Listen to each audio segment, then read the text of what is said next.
But see, after I got called to the church, Fred had me to come back down to Birmingham to work with the civil rights stuff. And Dr. King was with us now. And he wanted to come and set up a chapter called KCLC, Kentucky Christian Leadership Conference. He wanted to get chapters set up all over the United States. But none of the fellows wanted to identify with King, not then. Because, you know, they brought me church up, but they ain't going how to do anything if you. So, I know that King wanted to do it, and I know the rest of them was a little scared to fool with it.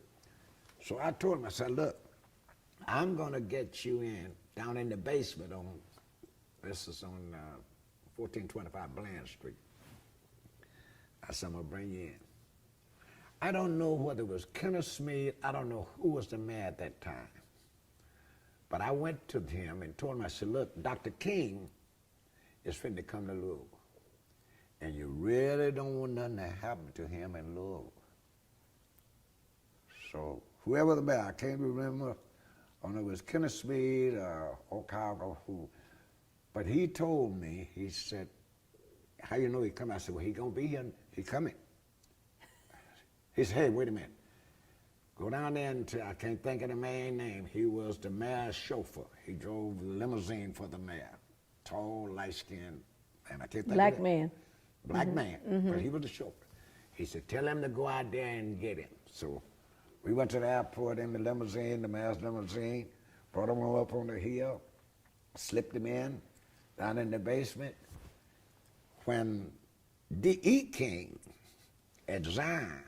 Oh, A.D. King, his brother. Not A.D. There's another King. It was D.E. King. D.E. King was the pastor of Zion Baptist.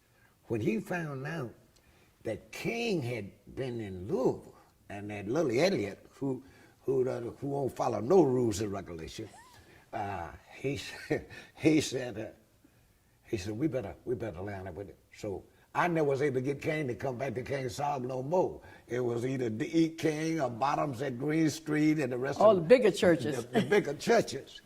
And the Methodist church there on Chester Street, Quinn's Chapel, that's where we would have a lot of our meeting when Dr. King would come, the march, and you may took Lama T. Johnson. I'm just trying to think of some of the legendary figures. Fellows who then embraced that, and that's how that came about.